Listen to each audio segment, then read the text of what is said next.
अवधूत चिंतन श्री गुरुदेव दत्त श्री स्वामी समर्थ महाराज की जय. कधी विचार केलाय का, देवांना स्वच्छ करताना खरं तर आपण स्वतःलाच स्वच्छ करत असतो. दर सकाळी माझ्या दिवसाची सुरुवात इथूनच होते, देवांच्या सेवेतून, आणि ती सगळ्यांचीच होत असेल.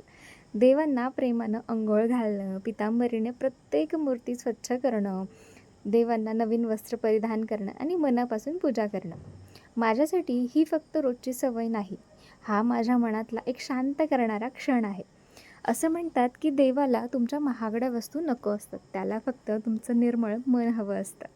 जेव्हा आपण देवांची सेवा मनापासून करतो ना, तेव्हा फक्त मूर्ती उजळत नाहीत, आपलं मनसुद्धा उजळत असतं. घरात सकारात्मक ऊर्जा यायला सुरुवात होते आणि प्रत्येक कामात एक वेगळाच आत्मविश्वास हा जाणवत असतो. मी रोज देवांसमोर एकच प्रार्थना करते, हे देवा, माझ्या घरात सुख दे, पण त्याआधी माझ्या मनाला समाधान दे, कारण समाधान असेल तर प्रत्येक दिवस हा सुंदर होत असतो. आज तुम्हीही फक्त 2 मिनटं देवासमोर शांत बसा, काहीही मागू नका, कारण त्याला सगळंच माहिती आहे तुम्हाला काय हवं काय नको. फक्त मनापासून धन्यवाद म्हणा आणि विश्वास ठेवा, देव योग्य वेळी योग्य ते नक्की देतो. श्री स्वामी समर्थ. जर तुम्हालाही सकाळची देवसेवा आवडत असेल तर जय श्री स्वामी समर्थ कमेंटमध्ये नक्की लिहा. Bye bye.